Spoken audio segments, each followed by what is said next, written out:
So, growing up in the suburbs of Solano County, there are two things that I know for sure.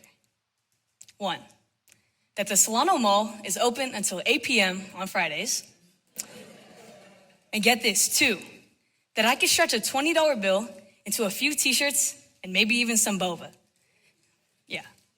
You see, when you become so comfortable with something, it's often hard to see the bad in it. For example, going to the mall with my friends was all I knew as a kid. It was practically the hub of all middle school social life. I would often buy way too many clothes that I didn't need. Sorry, Mom.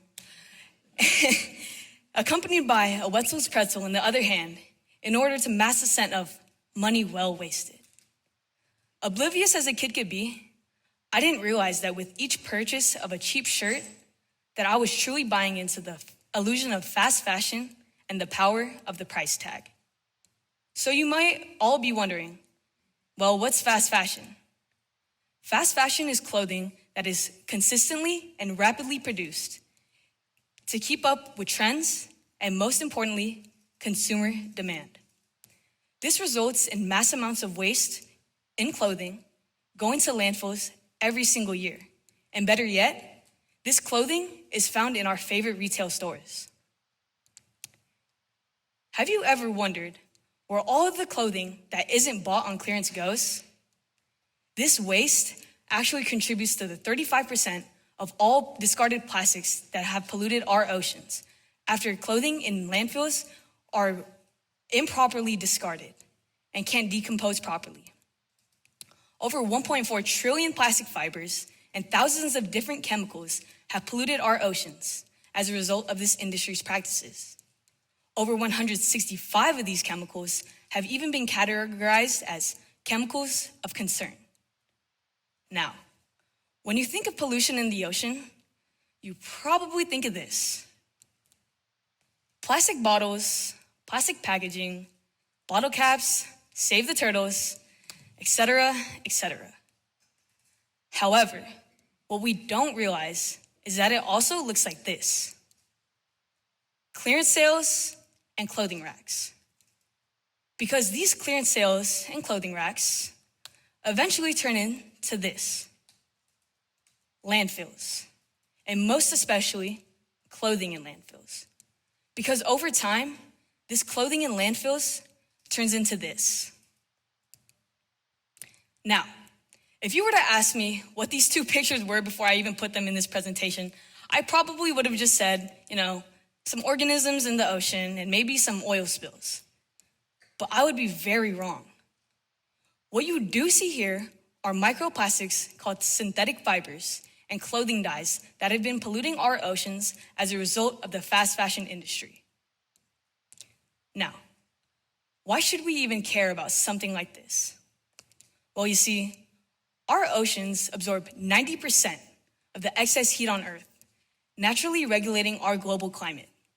Without a healthy ocean, not only is marine life affected, but life for us on land as well. So this leads us to take a deeper look into the textile industry.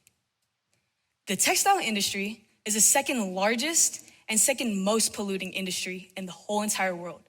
And to say that clothing trends are a deep root cause of this would be an understatement. So now we will delve into how fast fashion affects not only the environment, but also humanity. So, as consumers, you may credit and support fast fashion brands for providing practical clothing options. And I can't blame you for that. But what we have failed to realize once again is that these same brands have not only contributed to, but have created a literal throwaway culture.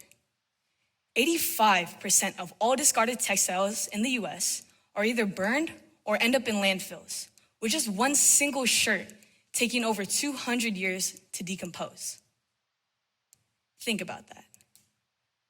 200 years to decompose, and the average American discards around 81 pounds of clothing per year. Isn't that crazy? Right? But can you guess who is at the forefront in this fight against fast fashion? Teenagers. Teenagers, like me, have grown a liking to thrifting and secondhand clothing miraculously over the past few years. Parents, you may have experienced this firsthand. Maybe your kids have begged you to sift through thrift stores and your own wardrobes, hoping to find that vintage gem or two. Even though we should be grateful that these garments are finally being put to use in trendy ways, we need to remember one thing.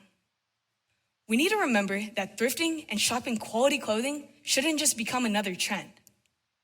If we want to advocate for a healthier environment and a sustainable earth, then we need to make sure that thrifting and shopping secondhand and quality clothing becomes part of our collective consumer behavior. So, that leads one question up for my generation. If we're so inclined to follow and drop trends within years, months, weeks, and sometimes even days if you're on TikTok, well, how can we maintain sustainability through clothing?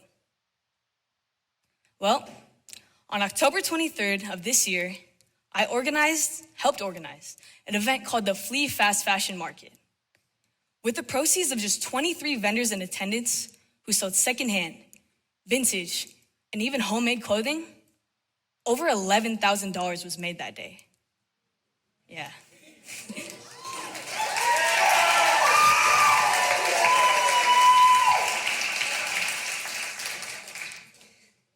10% of this sum, which rounded out to be around $1,200, was then collected and donated to a nonprofit organization called Fashion Revolution. What Fashion Revolution does so well is they advocate for fashionable and sustainable fashion, and not only criticizes industry practices about environmental pollution and unjust labor practices, but they do this the best way we all know how, through social media and mobilizing our own communities. Even though $11,000 is pretty kind of remarkable considering there were only a few hundred people in attendance at the Flea Fast Fashion Market that day, I can only credit all of its success to the fact that events like these quite literally never happen for communities like ours. But what if they did? This would change our attitudes towards consumerism, especially towards fast fashion. This would change my comfortability with the mall. And as much as middle school me would probably hate to hear it, maybe we don't even need the mall that much. And, I'm not asking you to all just go thrifting every time you see a eco thrift or a Goodwill or a Salvation Army or the Flea Fast Fashion Market.